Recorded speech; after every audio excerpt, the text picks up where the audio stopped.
Hello friends, HS22 के D raw series में आपका फिर से स्वागत है। तो आज हम मॉडर्न हिस्ट्री का लेक्चर शुरू करने वाले हैं, the most important question for practice. So आज का हमारा सेशन रहेगा द कंपनीज रूल 1757 टू 1857। जो भी इंपॉर्टेंट इवेंट्स थे उसमें वॉर्स थी, चार्टर एक्ट्स थे एंड सो ऑन। स्टार्ट करने से पहले मैं आपको रिमाइंडर एक दे दूँ कि इसकी PDF लेने के लिए आप हमारी ऐप में जो HPES प्रीलिम्स वाला सेक्शन है, टेस्ट सीरीज़ वाला, इसमें जो कंटेंट वाला फ़ोल्डर है आप यहाँ पे देख सकते हैं और यहाँ पे आपको इसकी PDF अवेलेबल हो जाएगी। सो बिना टाइम वेस्ट किए जस्ट हम स्टार्ट करते हैं मॉडर्न इंडिया। ये जो फर्स्ट लेक्चर होगा क्वेश्चन प्रैक्टिस क्वेश्चंस का। So that's the first question. So consider the following statements. ये पोर्चुगीज़ हिस्ट्री के बारे में है, जो बैटल ऑफ द्यू हुआ था 1509 में, तो उसी के स्टेटमेंट्स हम पढ़ने वाले हैं। So Battle of Diu revealed the naval supremacy of the Portuguese over the Asian powers. That is absolutely correct. जब भी यूरोपियन पावर्स एशिया में आए ट्रेड करने के लिए, तो उन्होंने अपनी सुपीरियर मिलिट्री पावर का इस्तेमाल किया, क्योंकि वो जानते थे कि उनके पास ज़्यादा अच्छी तोपें हैं, ज़्यादा अच्छे हथियार हैं, जिससे वो अरब्स को, इंडियंस को, चाइनीज़ को ईजिली ओवर पावर कर देंगे। ठीक है, और वो अपनी सुप्रीमेसी बना लेंगे और अपने हिसाब से ट्रेड को चलाएंगे, स्पेशली जो इंडियन ओशन वाला ट्रेड था। तो उन्होंने कहीं ना कहीं मिलिट्राइज कर दिया इंडियन ओशन के ट्रेड को। जब पोर्चुगीज़ आए, उन्होंने सारे का सारा जो एक बैलेंस है उसको बिगाड़ के रख दिया। So Indian Ocean was militarised by the Portuguese. तो उन्होंने सुप्रीमेसी अपनी दिखाई, that is the correct statement. और इस बैटल में, जो कि 1509 में हुआ था, पोर्चुगीज़ ने ट्रिपल अलायंस को हराया, जो कि गुजरात के मुस्लिम रूलर थे, इजिप्ट के रूलर थे और जैमोरिन जो कि कैलिकट के रूलर थे। यहाँ पे आप करेक्शन कर लीजिए, दिस इज़ कैलिकट, केरला, जिसको आज कोरिकोड भी बोला जाता है। ठीक है, तो एक छोटी सी आप यहाँ पे करेक्शन कर लीजिए। सो दोनों स्टेटमेंट्स यहाँ पे करेक्ट होंगी। So both 1 and 2 are correct here. Second question है, ये इंग्लिश ईस्ट इंडिया कंपनी के रिगार्डिंग 3 स्टेटमेंट्स हैं। सो फर्स्ट स्टेटमेंट है कि the English East India company was given permission to carry bullion out of the country to finance its trade. ये बिल्कुल सही statement है। बलियन मतलब के गोल्ड एंड सिल्वर। जब भी ईस्ट इंडिया कंपनी 1757 से पहले इंडिया में ट्रेड करने आती थी, तो उसको गोल्ड या सिल्वर यहाँ पे उस फॉर्म में पेमेंट करनी होती थी, तभी वो यहाँ से कपड़े या जो भी यहाँ पे ले जाना चाहते हैं वो ले जा सकती थी। 1757 के बाद बंगाल का पैसा उसके हाथ में लग गया, बंगाल के रिसोर्सेज कंपनी के हाथ में लग गए, जिसकी वजह से इंग्लैंड से पैसे लाने की ज़रूरत उनको फिर बाद में नहीं पड़ी। तो ये एकदम सही स्टेटमेंट होगी कि उनको सोना चांदी और जो बलियन है वो लाना पड़ता था इंग्लैंड से। और सेकंड स्टेटमेंट है कि कंपनी को ये भी अलाउ किया गया था कि वो इंडिया में लड़ाई करें या फिर यहाँ पे टेरिटरीज जीतना शुरू कर दें, कॉन्क्वेस्ट करना शुरू कर दें। तो ये एक गलत स्टेटमेंट है। भले ही कंपनी ने यहाँ पे पॉलिटिकल कंट्रोल के लिए काफ़ी सारी चीज़ें की, लेकिन ये चीज़ें उनको अलाउड बिल्कुल नहीं थी। ब्रिटिश पार्लियामेंट की सख्त हिदायत थी कि आप ये सब चीज़ें नहीं करेंगे, लेकिन इस हिदायत को कभी भी माना नहीं जाता था। थर्ड स्टेटमेंट है कि कंपनी ने, भले ही कंपनी 1600 में स्टार्ट हो गई थी, लेकिन उसके बावजूद भी 1613 में उन्होंने स्टार्ट किया फॉर्मली काम करना, जब पोर्चुगीज़ को उन्होंने फाइनली भगा दिया। ठीक है, ये यहाँ बिल्कुल सही यहाँ पे स्टेटमेंट होगी। सो सी इसमें करेक्ट आंसर होगा 1 and 3। सो क्वेश्चन 2 का जो करेक्ट आंसर होगा दैट विल बी सी। अब हम थर्ड क्वेश्चन पे चलते हैं। अभी ये बैटल ऑफ प्लासी की कॉन्सिक्वेंसेस के रिगार्डिंग है third question. So between 1757 and 1760 company ने 22.5 मिलियन रिसीव किया फ्रॉम मीर कासिम। अब यहाँ पे एक छोटी सी मिस्टेक है, अगर आप इसमें यहाँ पे ऑब्जर्व करेंगे, 22.5 मिलियन कंपनी ने ज़रूर रिसीव किया, लेकिन मीर कासिम से नहीं, मीर जाफ़र से। सो ये छोटे छोटे ट्वीक्स होते हैं जिसकी वजह से हमें एक बार पढ़ने में स्टेटमेंट शायद सही लग सकती है, लेकिन असल में वो गलत होती है, तो ये गलत हो जाएगा। सेकंड स्टेटमेंट है कि कंपनी ऑफिशियल्स ने अपनी ताकत का अब्यूज़ करना शुरू कर दिया, क्योंकि वो शरेआम चंदा वगैरह मांगना शुरू हो जाते थे, गिफ्ट्स मांगते थे बंगाल के नवाब से। ठीक है, और ब्राइब्स लेते थे, एक्सटॉर्शन करते थे और दस्तख्स का मिसयूज़ करते थे। दस्तख्स थे ट्रेड पासेस, जो कि इंग्लिश ईस्ट इंडिया कंपनी को दिए गए थे ताकि वो ड्यूटी फ्री ट्रेड कर पाएँ बंगाल में। तो वो जो ट्रेड पासेस हैं उसका काफ़ी मिसयूज़ किया जाता था, क्योंकि जो डिसऑनेस्ट इंडियंस थे उनको ये पासेस ब्लैक में दे दिए जाते थे और उनका सामान बिना ड्यूटी की पेमेंट के निकल जाता था। तो ये एकदम सही स्टेटमेंट है। बहुत ज़्यादा करप्शन ईस्ट इंडिया कंपनी के ऑफिशियल्स ने शुरुआत में की है। वॉरेन हेस्टिंग्स जैसे ऑफिशियल्स ने इसको रोकने की भी कोशिश की, लेकिन बहुत ज़्यादा असर उससे नहीं पड़ा। तो सेकंड स्टेटमेंट यहाँ पे सही होगी, फर्स्ट गलत होगी, तो B2 ओनली इसका सही आंसर होगा। तो फोर्थ क्वेश्चन पे है कि जो पंजाब का किंगडम है, महाराजा रंजीत सिंह की डेथ के बाद 1839 में उनकी डेथ हो गई थी, उसके बाद कौन कौन से रूलर्स आए और उनका सीक्वेंस आपने यहाँ पे बताना है। ठीक है, तो हम सीक्वेंस देखते हैं, खड़क सिंह, नौनिहाल सिंह एंड शेर सिंह। सो 1 2 3 2 1 3 3 1 2 और 3 2 1। तो इसमें बहुत स्ट्रेट अवे ये क्वेश्चन है, ए इसका आंसर होगा, क्योंकि महाराजा रंजीत सिंह की डेथ के बाद उनके सबसे बड़े बेटे जो होते हैं वो खड़क सिंह हैं, वो सबसे पहले रूल में आते हैं। हालांकि वो बहुत ही नशे में रहने वाले और बहुत कॉम्पिटेंट रूलर नहीं थे, तो ज़्यादा टाइम टिक नहीं पाते हैं गद्दी पे और उनको साइड में कर दिया जाता है खड़क सिंह जी को। उसके बाद खड़क सिंह के ही बेटे आते हैं नौनिहाल सिंह, जो कि एक बहुत ही लायक एक हमारे किंग थे, जो लगता था कि महाराजा रंजीत सिंह की एक काबिल सक्सेसर थे। लेकिन जैसे ही नौनिहाल सिंह देखते हैं कि उसने अपने फादर को हटा दिया था इस चीज़ में, फादर को हटा के रूलर बन गया और फादर की डेथ हो जाती है, तो उस गिल्ट से नौनिहाल सिंह की भी डेथ हो जाती है। सो बड़ी ही फादर और सन की यहाँ पे एक ट्रैजिक स्टोरी है। और उसके बाद ये आते हैं, देन जब इनकी भी डेथ हो जाती है तो शेर सिंह की बारी आती है और ये भी ज़्यादा नहीं टिक पाते। तो 1 2 3 इसका करेक्ट आंसर होगा। और 1849 50 तक तो सारा जो पंजाब किंगडम है वो सिमट ही जाता है और इंग्लिश ईस्ट इंडिया कंपनी के कंट्रोल में आ जाता है। और सिंस पंजाब हिस्ट्री जो दरबार, लाहौर दरबार था महाराजा रंजीत सिंह का, उसमें कांगड़ा भी आता था, कश्मीर भी आता था, और वहाँ पे बहुत महान जर्नैल भी थे, जैसे जोरावर सिंह जो कि बिलासपुर से थे, जिन्होंने तिब्बत को भी फतेह कर लिया था और वहाँ पे ट्रीटी ऑफ चुशुल भी किया था। तो ये इसलिए ये टॉपिक हिमाचल के पर्सपेक्टिव से काफ़ी इम्पोर्टेंट हो जाता है, तो ये चीज़ें भी आप ज़रूर देखें। उसके बाद फिफ्थ क्वेश्चन पे चलते हुए, वॉरेन हेस्टिंग्स जो कि बहुत ही एक बहादुर सोल्जर थे, बहुत महान जनरल थे, भले ही इंडिया के दुश्मन हों लेकिन कुछ अच्छी क्वालिटीज़ इनके अंदर ज़रूर थी। ठीक है, और तो कौन कौन से इनमें से जो चीज़ें हैं उनके साथ एसोसिएटेड हैं। Formation of Asiatic society of Bengal, first Anglo Maratha war, first Anglo Mysore war, second Anglo Maratha war और पासिंग ऑफ रेगुलेशन एक्ट। अब देखते हैं कि कौन सी चीज़ें कब कब आई। एशियाटिक सोसाइटी बनती है 1784 में, फर्स्ट एंग्लो मराठा वॉर होती है 1782, फर्स्ट एंग्लो मैसूर वॉर होती है 1766 के आसपास, then second Anglo Mysore war होती है 1780 to 84, देन रेगुलेशन एक्ट जो पास होता है डेट इज़ 1773। अब यहाँ पे आप ये क्वेश्चन तभी कर पाएंगे अगर आपको आइडिया है कि वॉरेन हेस्टिंग्स कब से कब तक गवर्नर जनरल ऑफ बंगाल रहे हैं। तो इसका सही आंसर है 1772 से 1785। तो डैट मीन्स जो 1766 जो फर्स्ट एंग्लो मैसूर वॉर है, हम इसको रिमूव कर देंगे और 1 2 4 5 इसके आंसर हो जाएंगे। डैट मीन्स कि सी ऑल एक्सेप्ट 3 इसका करेक्ट आंसर होगा। सो गवर्नर जनरल्स के दौरान जो भी इम्पॉर्टेंट इवेंट्स घटे हैं, आपको वो चीज़ों का आइडिया होना चाहिए, बिकॉज इस तरह के क्वेश्चंस अब काफ़ी देखे जा रहे हैं कि इम्पॉर्टेंट इवेंट्स अलग अलग वाइस रॉयज या गवर्नर जनरल्स के टाइम पर कौन कौन से हुए। 6 क्वेश्चन पे अब हम मूव करते हैं। ये वुड्स डिस्पैच के रिगार्डिंग क्वेश्चन है जो 1854 में आता है, कंपनीज रूल के ही टाइम पे।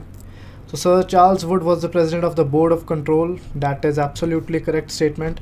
बोर्ड ऑफ कंट्रोल एक इंग्लैंड में बैठी हुई बॉडी थी जो कि जिसमें गवर्नमेंट के नुमाइंदे थे, गवर्नमेंट रिप्रेजेंटेटिव्स थे, जो कि ईस्ट इंडिया कंपनी के ऊपर एक डबल चेक रखते थे कि ये कोई शरारत ना करे, ऐसी चीज़ ना करे जो कि ब्रिटिश पार्लियामेंट जिसको अप्रूवल ना दे, या फिर ब्रिटेन जो एज अ कंट्री उनके हक के ख़िलाफ़ कुछ भी ना जाए।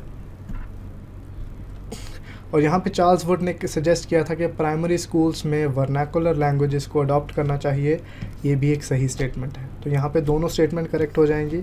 वुड्स डिस्पैच अपने आप में एक बहुत इंपॉर्टेंट टॉपिक है, इसमें यूनिवर्सिटीज़ बनाने का रिकमेंडेशन दिया गया था। बॉम्बे, मद्रास, बॉम्बे, मद्रास, दिल्ली, यहाँ पे बंगाल, यहाँ पे यूनिवर्सिटीज़ बनाई गई थी। यहाँ पे एजुकेशन डिपार्टमेंट सेटअप किया गया था एजुकेशन के लिए, और ग्रांट्स इन एड देने का भी यहाँ पे बंदोबस्त किया गया था कि आप स्कूल्स को ग्रांट्स देना शुरू करें, और विमेंस एजुकेशन की भी यहाँ पे बात की गई थी। तो अपने आप में काफ़ी इंपॉर्टेंट एक डॉक्यूमेंट है ये। टीचर्स ट्रेनिंग तक की बात की गई थी। तो ये जो वुड्स डिस्पैच है ये काफ़ी इंपॉर्टेंट एक टॉपिक हो जाता है किसी भी एग्ज़ाम के लिए। हम नेक्स्ट क्वेश्चन पे मूव करते हैं। अब ये है फर्स्ट कर्नाटक वॉर के ऊपर क्वेश्चन। जो कर्नाटक वॉर्स हुई ये फ्रेंच और इंग्लिश ईस्ट इंडिया कंपनी के बीच में हुई। French versus English East India company. पहले के जो फ्रांस और इंग्लैंड थे वो अब की तरह नहीं है कि चलो साथ में मिलकर चल रहे हैं। फ्रांस और इंग्लैंड इंडिया और पाकिस्तान की तरह बहुत कट्टर दुश्मन थे, और जहाँ भी बन पड़ता था ये लड़ पड़ते थे। ये दोनों कंपनीज इंडिया में ऑपरेट करना चाहती थी। जो फ्रेंच थे वो तो इसी मंसूबे से आए थे कि वो इंडिया के ऊपर टेरिटोरियल रूल भी करेंगे। तो इंग्लिश और उनके बीच में जो लड़ाइयाँ होनी थी वो स्वाभाविक थी कहीं ना कहीं, बिकॉज एक कट्टर दुश्मन थे उस टाइम पे, हर जगह लड़ रहे होते थे, और नॉर्थ अमेरिका में भी इनकी लड़ाइयाँ हो रही थी। और कर्नाटक जो एरिया है वो कोरोमंडल कोस्ट को कहते हैं, जो कि तमिलनाडु और पार्ट्स ऑफ आंध्र प्रदेश में कोस्टल एरिया पड़ जाता है। तो इसमें स्टेटमेंट्स हम रीड करते हैं। So its outbreak is associated with the occurrence of Austrian War of Succession in Europe. That is correct. अब वहाँ पे क्या होता है, ऑस्ट्रिया एक कंट्री है। ऑस्ट्रिया पहले काफ़ी बड़ा एम्पायर था, फर्स्ट वर्ल्ड वॉर में जो टूट जाता है। तो ऑस्ट्रिया में कौन राजा बनेगा, इसमें इंग्लैंड का अपना पक्ष था, फ्रांस का अपना पक्ष। तो वहाँ यहाँ पे जो वॉर ऑफ सक्सेशन होती है उसमें इंग्लैंड और फ्रांस इन्वॉल्व हो जाते हैं, और इसलिए जो कंपनीज़ इंडिया में ऑपरेट कर रही हैं इनके बीच में भी लड़ाई हो जाती है। तो ये एकदम सही स्टेटमेंट है। सेकंड है battle of Wendy wash was a part of first Karnataka war. This is wrong. जो बैटल ऑफ वेंडी वॉश है वो थर्ड कर्नाटक वॉर में होता है, जो कि 1760s के अर्लियर 1760s का जो earlier part of the decade है उसमें कंक्लूड होता है, जिसमें फाइनली फ्रेंच को शिकस्त दे दी जाती है बाय द इंग्लिश, जहाँ पे आयरकूट जो कि इंग्लिश एक जनरल थे वो फ्रेंच जनरल डिलाली को हरा देते हैं। तो ये रॉन्ग स्टेटमेंट हो जाती है। सो इसमें एक ही स्टेटमेंट करेक्ट होगी, that will be one only. So A option इसमें करेक्ट होगा। अब 8th क्वेश्चन पे मूव ऑन करते हुए, ये बैटल ऑफ बक्सर के रिगार्डिंग क्वेश्चन है। So the battle of Buxar was more decisive in its nature than the battle of Plassey. That is true. Battle of Plassey होता है 1757 में और बक्सर होता है 1764 में। 1757 में ब्रिटिश की जीत होती है बंगाल के ऊपर, और 1764 में ब्रिटिश की जीत, कंपनी की जीत बंगाल, मुग़ल एम्परर हैं और जो अवध के रूलर हैं तीनों के ऊपर होती है। अगर यहाँ पे ब्रिटिश हार जाते तो 1757 में जीत कर भी कोई फ़ायदा नहीं होता, क्योंकि 1764 में कंपनी की ताकतों के ऊपर एक चेक लग जाता। लेकिन हुआ क्या कि 1764 में जो उनकी जीत हुई, इसने 1757 के वर्डिक्ट को, डिसीजन को कंफर्म कर दिया। तो बक्सर का जो इम्पोर्टेंस है वो प्लासी से ज़्यादा है। सो ये स्टेटमेंट एकदम सही है। सेकंड स्टेटमेंट में कि बैटल ऑफ बक्सर के बाद मुग़ल एम्परर शाह आलम II ने कंपनी को दीवानी राइट्स दे दिए बंगाल और बिहार के। अब यहाँ पे भी एक छोटा सा ट्वीक किया हुआ है, एक गलत स्टेटमेंट है, क्योंकि दीवानी राइट्स का मतलब सबसे पहले है revenue collecting rights, revenue collection. अंग्रेज़ों का मतलब एक ही चीज़ से था कि अगर वो इंडिया पे आ रहे हैं तो उनको पैसे का फ़ायदा, फाइनेंशियल फ़ायदा होता रहे। उनको पैसे से मतलब ज़्यादा था, और कोई भी चीज़ जो है वो सारी चीज़ें सेकेंडरी थी कहीं ना कहीं। तो उनको पैसा मिलते रहना चाहिए, वो एकदम खुश हैं। और यहाँ पे जो उनको दीवानी राइट्स मिले, जो रेवेन्यू कलेक्शन के राइट्स मिले, वो बंगाल बिहार के तो मिले ही, उसके साथ उड़ीसा के भी मिले। तो इसलिए ये इस गलत स्टेटमेंट हो जाती है। तो ये छोटी छोटी चीज़ों को आपने स्टेटमेंट में ज़रूर ऑब्जर्व करना है। सो इसमें जो करेक्ट स्टेटमेंट होगी ओनली 1 होगी, तो इसमें भी ए आंसर होगा। 9th क्वेश्चन हम देखते हैं, बोर्ड ऑफ कंट्रोल के रिगार्डिंग है, जिसका हमने अभी थोड़ी देर पहले डिस्कस किया कि बोर्ड ऑफ कंट्रोल जो कि इंग्लिश ईस्ट इंडिया कंपनी की एक्टिविटीज़ को मॉनिटर करने में हेल्प कर रहा है, इसमें कितने मेंबर्स थे जो कि ब्रिटिश कैबिनेट से अपॉइंटेड थे। तो इसमें क्या वो 0 थे, 2 थे, 3 थे, क्या 5 थे? इसमें आंसर होगा B, that is 2। 2 British cabinet के मेंबर्स थे, वो इस बॉडी के पार्ट थे। डैट मीन्स ये बॉडी काफ़ी इंपॉर्टेंट थी, जो कि ईस्ट इंडिया कंपनी के ऊपर एक चेक रखने के लिए अपॉइंट की गई थी, जो इंग्लैंड में ही रहती थी। इसमें एक सेक्रेटरी ऑफ स्टेट ऑफिसर था, दो में से, और दूसरा था chancellor of the exchequer. Chancellor of the exchequer. Exchequer माने यहाँ पे खजाना या फिर आपका जो भी फाइनेंस है। तो काफ़ी इंपॉर्टेंट दो फाइनेंशियल यहाँ पे जो ऑफिसर्स हैं उनको अपॉइंट किया जा रहा है। नाउ 10th क्वेश्चन कि किसने हिंदू एपिक जो महान ग्रंथ है यहाँ पे रामायण को इंग्लिश में ट्रांसलेट किया। ये काफ़ी ऐसे क्वेश्चंस आ रहे हैं आजकल। क्या वो विलियम जोन्स थे, क्या वो डेविड हेयर थे, अलेक्जेंडर कनिंगम थे, या फिर विलियम केरी। तो इसमें करेक्ट आंसर होगा विलियम केरी। इन्होंने रामायण को इंग्लिश भाषा में ट्रांसलेट किया, क्योंकि ये विलियम केरी था एक क्रिश्चियन मिशनरी था,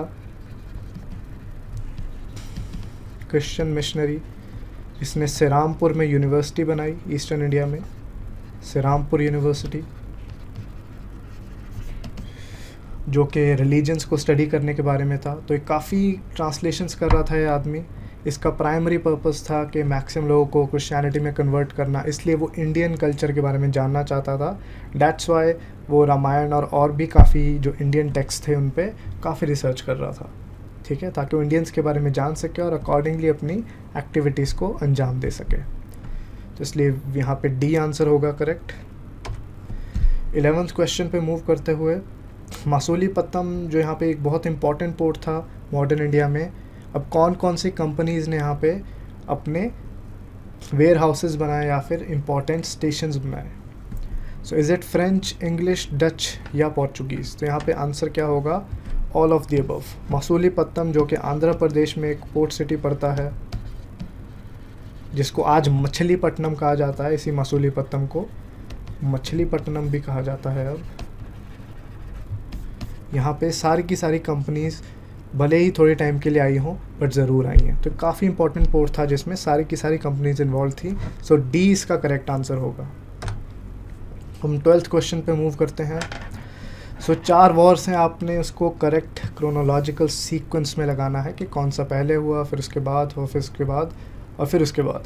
सो फर्स्ट है फर्स्ट एंग्लो मैसूर वॉर, जो कि 1766 के आसपास होती है। फर्स्ट एंग्लो बर्मीज़ वॉर जो 1826 के आसपास हो रही है। फर्स्ट एंग्लो सिख वॉर जो हो रही है 1845-46। देन है first Anglo Maratha war, that is 1780-82।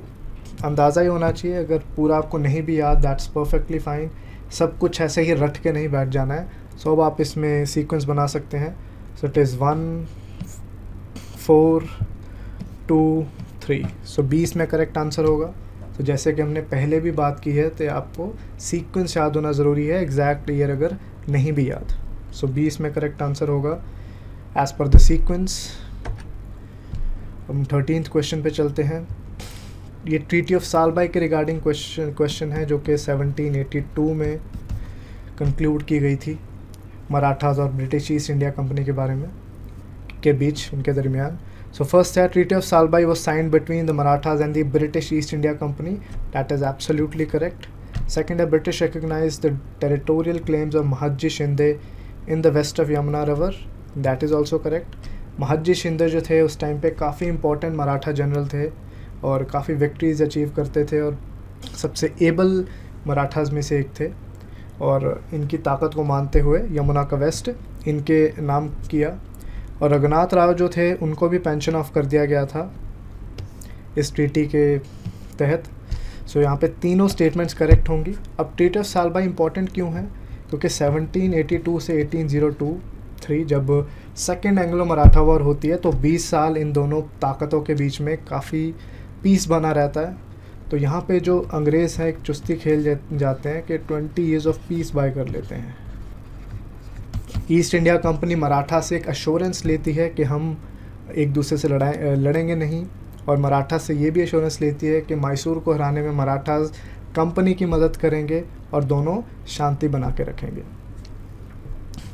तो यहाँ पे ब्रिटिश गेम खेल जाते हैं और 18023 में फिर से जब लड़ाई होती है तो मराठास को यहाँ पे काफ़ी लॉस होता है। नाउ क्वेश्चन 14th, ये चार्टर एक्ट 1833 के रिगार्डिंग क्वेश्चंस हैं। So first statement, it allowed missionaries for spreading the Christianity in India, and second is it made British East India company as an administrative body. तो यहाँ पे second statement ही correct होगा, because जो missionaries को allow किया गया था वो 1813 के चार्टर एक्ट में अलाउ किया गया था। 1813 में अलाउ किया गया था कि आप यहाँ पे आके क्रिश्चियनिटी फैला सकते हैं, लेकिन 1833 में जब कंपनी की जो मोनोपली है उसको पूरी तरह से ख़त्म कर दिया गया है, चाहे वो चाइना के साथ है चाहे वो इंडिया के साथ है, पूरा ईस्टर्न हेमिस्फेयर के साथ उसकी मोनोपली ख़त्म हो चुकी है, तो अब वो कमर्शियल बॉडी ना रह के एक एडमिनिस्ट्रेटिव बॉडी बन जाती है। कमर्शियल बॉडी पहले जो ये कंपनी थी उसका रोल ख़त्म हो जाता है और प्योर एडमिनिस्ट्रेशन का काम उसका रह जाता है, वो भी on behalf of the British government.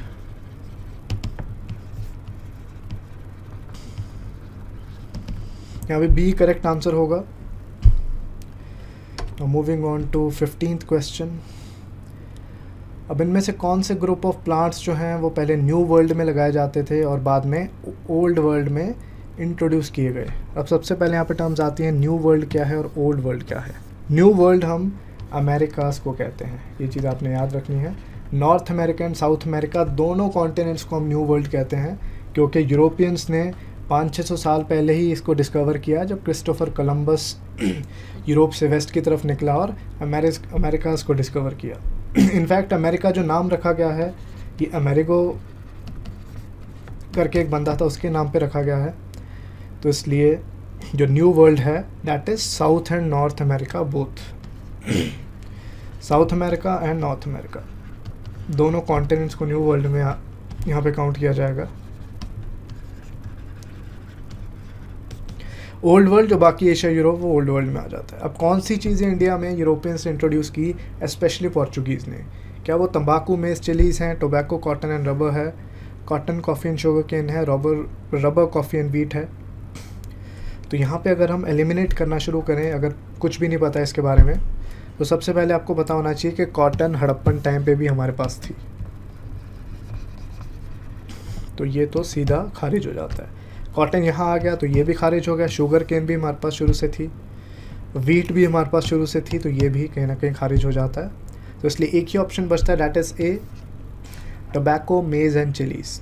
Chillies हैं, तंबाकू है, मक्की है, ये सब पोर्चुगीज़ यहाँ पे लेके आए। टोबैको स्पेशली गुजरात वाली साइड में यहाँ पे आया, जो पोर्चुगीज़ हैं इस साइड पे लाए, और ए इसमें करेक्ट आंसर हो जाएगा। मक्की है, चिलीज़ है, इवन पाइन एप्पल की हम बात करते हैं, गुआवा की बात करते हैं, ये भी पोर्चुगीज़ ने इंडिया में इंट्रोड्यूस करा। सो ए इसका करेक्ट आंसर होगा। 16th क्वेश्चन की तरफ हम चलते हैं। सो कौन सी कमोडिटीज़ ऑफ एक्सपोर्ट थी जो English East India company eastern India से कहीं ना कहीं एक्सपोर्ट करती थी? डैट मीन्स बंगाल, बिहार वाले एरिया से ईस्टर्न इंडिया। सो कीवर्ड आपने क्वेश्चन में ज़रूर पकड़ना है, middle of the 18th century. तो क्या है? Raw cotton, oil seeds and opium है, sugar, salt, zinc and lead हैं, copper, silver, gold, spices and tea हैं, and cotton, silk, saltpetre and opium है।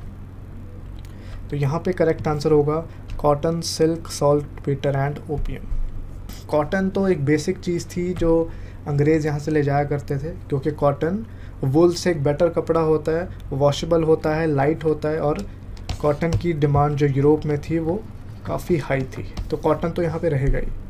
सॉल्टपीटर जो होता है वो गन पाउडर के लिए इस्तेमाल होता है, बारूद वगैरह के लिए, तो ये भी बिहार वाली साइड से जाता था। सिल्क बंगाल में होता था, वो भी जाता था, और ओपियम भी कहीं ना कहीं यहाँ से जाया करता था। सो ये इसमें डी इसमें करेक्ट आंसर होगा। ऑयल सीड्स, रॉ कॉटन, ये सारी चीज़ें उतनी ज़्यादा इम्पोर्टेंट नहीं थी। रॉ कॉटन और ये इसका जो इम्पोर्ट होना शुरू हुआ ये 19th सेंचुरी में हुआ, और रीज़न क्या है? जो इंडस्ट्रियल रेवोल्यूशन आई इंग्लैंड में, इंडस्ट्रियल रेवोल्यूशन, उससे पहले यही चीज़ें जाया करती थी इंग्लैंड से यूरोप की तरफ, इंडिया से यूरोप की तरफ। सो डी इसमें करेक्ट आंसर होगा। अब 17 क्वेश्चन पे आते हुए, तो फर्स्ट एंग्लो मैसूर वॉर की यहाँ पे हम बात करने वाले हैं। So in this war the Nizam of Hyderabad, Marathas और इंग्लिश, इन्होंने इकट्ठे लड़ाई की against Hyder Ali, that is correct. Hyder Ali जो 1766 के आसपास ये वॉर होती है, हैदर अली उसमें काफ़ी ताकतवर साबित होते हैं। हैदराबाद, मराठास और इंग्लिश सब मिलके इनके साथ लड़ रहे हैं, लेकिन फिर भी इनको जीत नहीं मिलती है और कहीं ना कहीं हैदर अली यहाँ पे विक्टोरियस निकलते हैं, एमर्ज होते हैं। तो इसलिए ये सही स्टेटमेंट है। सेकंड स्टेटमेंट है कि war was concluded with the treaty of Madras, जिसमें एक्सचेंज ऑफ प्रिजनर्स किया गया और कनकर्ड एरियाज़ को वापस दिया गया। That is also true. So both statements यहाँ पे ट्रू हो जाती हैं। ये चीज़ यहाँ पे याद रखनी है कि इसमें विक्ट्री हैदर अली की हुई थी और ट्रीटी ऑफ मद्रास में हैदर अली ने जो भी अंग्रेज़ों का कैप्चर किया था वो उसको वापस दे दिया, ये समझते हुए कि दोबारा अंग्रेज़ ईमानदार रहेंगे, लेकिन ऐसा बिल्कुल भी नहीं हुआ। अंग्रेज़ों को जब भी बाद में मौके लगे उन्होंने इंडियन पावर्स को हरास करने का कोई भी मौका नहीं छोड़ा। अब 18th क्वेश्चन पे, चार्टर एक्ट 1813 से कौन सी चीज़ रिलेट करती है? तो फर्स्ट स्टेटमेंट है the act served as a foundation of the modern parliamentary form of government. This is wrong. Act provided for a financial grant towards revival of Indian literature and the promotion of science. That is correct. यहाँ पे not correct हमने देखना है। It gave birth to the Indian civil services and was open to all including Indians. That is also wrong. अब यहाँ पे हमने incorrect देखना है, तो 1 और 3 यहाँ पे इनकरेक्ट हैं, सो डी इसमें करेक्ट आंसर हो जाएगा। जो foundation of the modern parliamentary system होता है वो 1853 के बाद होना शुरू होता है और यहाँ पे 1 लाख का जो ग्रांट है वो ज़रूर दिया जाता है और इंडियन सिविल सर्विसेज की भी जो बात है वो भी इसी 1853 वाले एक्ट में होती है। सो यहाँ पे 1 और 3 इनकरेक्ट होंगे, तो डी इसमें करेक्ट आंसर हो जाएगा। 19th क्वेश्चन में डच ईस्ट इंडिया कंपनी के बारे में हम 2 स्टेटमेंट्स देखने वाले हैं। सो फर्स्ट स्टेटमेंट है कि ऐसा माना जाता है कि उस टाइम की सबसे लार्जेस्ट कंपनी थी, जो कि रिकॉर्डेड हिस्ट्री में देखा जाता है उस टाइम की।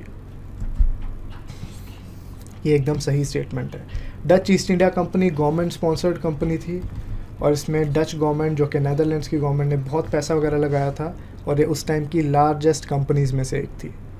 और देन सेकंड है the Dutch founded the first factory in Masulipatnam in Andhra Pradesh in 1605। That is also true. So दोनों इसमें करेक्ट स्टेटमेंट हो जाते हैं। सो डच जो कंपनी है वो ज़्यादा टाइम यहाँ पे नहीं रहती है, तो 1605 में आती है। बाद में ये लोग पोर्चुगीज़ को तो हरा देते हैं लेकिन अंग्रेज़ों से, फ्रेंच से नहीं जीत पाते। सो दोनों स्टेटमेंट यहाँ पे करेक्ट होंगी। देन आज के सेशन का लास्ट जो क्वेश्चन है, तो बैटल ऑफ कोलाचल जो कि 1741 में होता है, ये काफ़ी इंपॉर्टेंट है इंडिया के पर्सपेक्टिव से। सो ये किसके बीच में हुआ?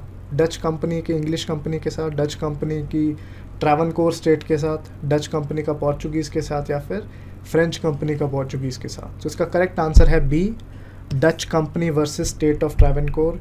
ये एक इकलौता ऐसा बैटल है जिसमें इंडियन नेवल पावर, जो कि ट्रावनकोर की स्टेट, ट्रावनकोर केरला के एरिया को बोला जाता है, इसमें मार्तंडा वर्मा ने नेवल बैटल में बुरी तरह हराया डच कंपनी को 1741 में, जिसके बाद वो कभी भी उभर नहीं पाए। तो ये एक ऐसा मेजर नेवल बैटल था जिसमें इंडियन पावर यूरोपियन पावर को हरा देती है, बैटल ऑफ कोलाचल, और डच कंपनी का जो वजूद है इसके बाद काफ़ी ज़्यादा ख़त्म हो जाता है। सो बी इसका करेक्ट आंसर होगा। तो आई जस्ट होप आपने आज का सेशन एंजॉय किया, काफ़ी सीखा और आप और भी इसमें प्रैक्टिस करते रहिए। प्रैक्टिस ही की है एग्ज़ाम को क्रैक करने के लिए। हम फिर से हाज़िर होंगे अगले सेशन के लिए। So thanks a lot and जय हिंद।